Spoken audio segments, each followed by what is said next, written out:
Ako po'y tumatayo dito ngayong hapon on a matter of personal privilege to discuss the need to abolish the National Telecommunications Commission o tinatawag nating NTC. Hindi sapagkat sa kanilang desisyon kahapon, sapagkat ito po'y nasa isipan ko na ng matagal na panahon na dapat ang mga ahensya ng gobyernong matatawag nating useless, dapat nang tanggalin. Here, we have a government body that is supposed to regulate a very powerful and rich industry. Yet, over the years, the incompetence of its officials has resulted in a poorly regulated sector, and that is telecommunications, whose pervasiveness and influence across all classes of society are beyond question. Bakit nga ba isa sa pangunahing programa ni President Duterte na makapasok ang telco sa bansa? Bakit nga ba ho? Dahil sa kapalpakan ng NTC na bantayan ang sektor na ito. Kaya nga kinakailangan pa natin lumikha ng bagong departamento, ang DICT, dahil hindi nagampanan ng NTC ang tungkulin nito. We have an NTC that merely proposes and suggests policies to the industry. Violations of NTC regulations are supposed to be dealt with by suspension, if not cancellation of license to operate. But did the NTC ever suspend or penalize the likes of PLDT, Globe, or Smart? Kahit ang daming issues at problema sa telecoms tulad ng drop calls, unregistered prepaid cards, expensive text messaging fees, phone scams, poor telephone service, lack of interconnection, at marami pang iba. Ang mga kababayan na po natin na siyang gumagamit ng cellphone, tayo ang number 1 sa texting sa buong mundo, mga kaibigan, ay kinakailangan malaman na ang mga bagay na ito. We have seen how inutile the NTC has become. It came out with a memorandum circular that required mobile phone service providers to abide by certain minimum quality of standards.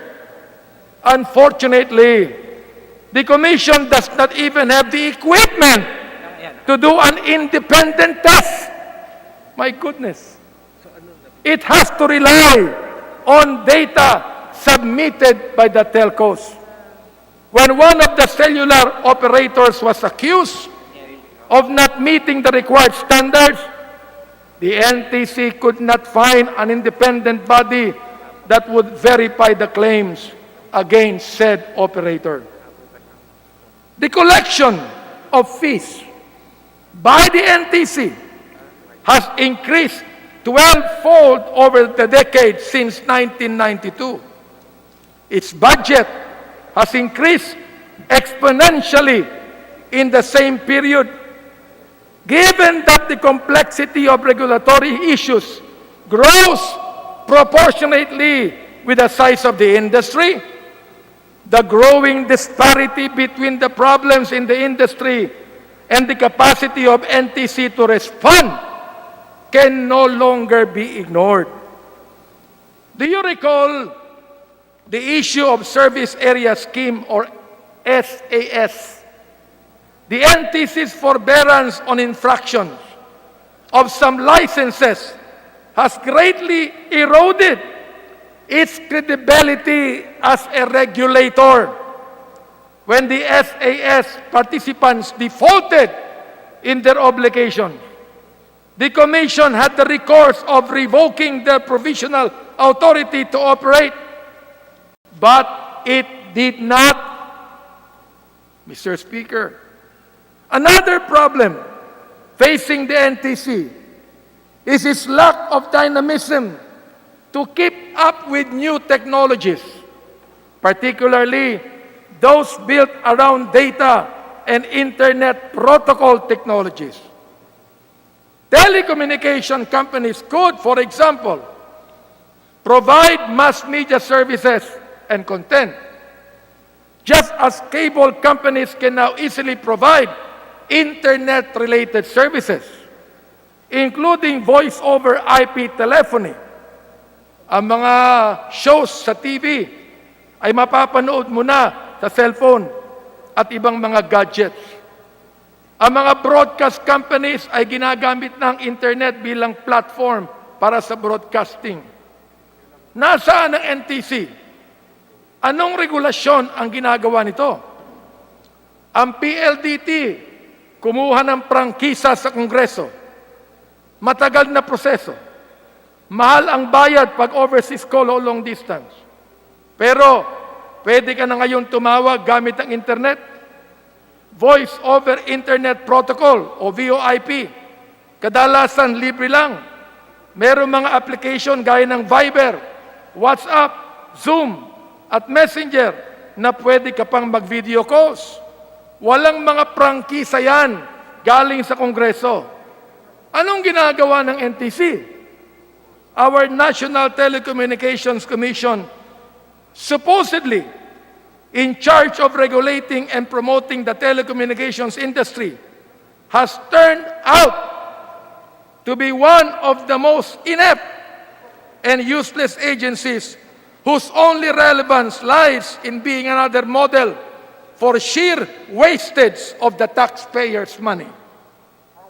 Its failure all these years to invoke sanctions against the companies poorly serving the people's telecommunications need is a perfect reason to abolish it already.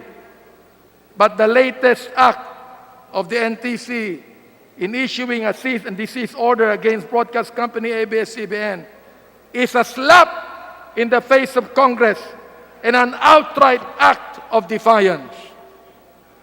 The House Committee on Legislative Franchises in February 2020 urged the NTC to grant provisional authority to ABS-CBN until, as I quote, has made a decision on its application. No less the House Speaker Alan Peter Cayetano and Palawan Representative Franz Alvarez, chair of the House Committee on Legislative Franchises, already sent a letter to NTC urging it to issue a provisional authority effective May 4, 2020. The Senate also passed a resolution calling on the NTC to issue a provisional authority to ABS-CBN. The NTC requested for a legal opinion from the DOJ.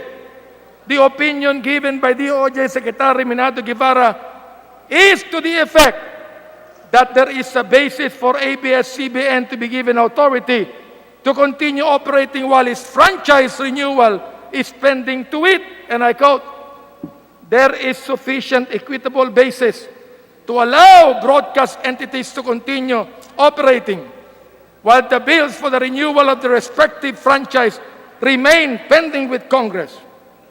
However, a more stable legal environment could be created if Congress, by a concurrent resolution, would authorize the NTC to issue a provisional authority to these broadcasting companies until Congress' final disposition of their franchise renewal bills. End of quote. On this basis, NTC Commissioner Gamaliel Cordoba told the House Committee on Legislative Franchises on March 10, under oath, that the NTC will issue a provisional authority to ABS-CBN. Contrary to his previous pronouncement, the NTC issued a cease and desist order directing ABS-CBN to cease operations immediately. I don't care about ABS-CBN. It can be another network.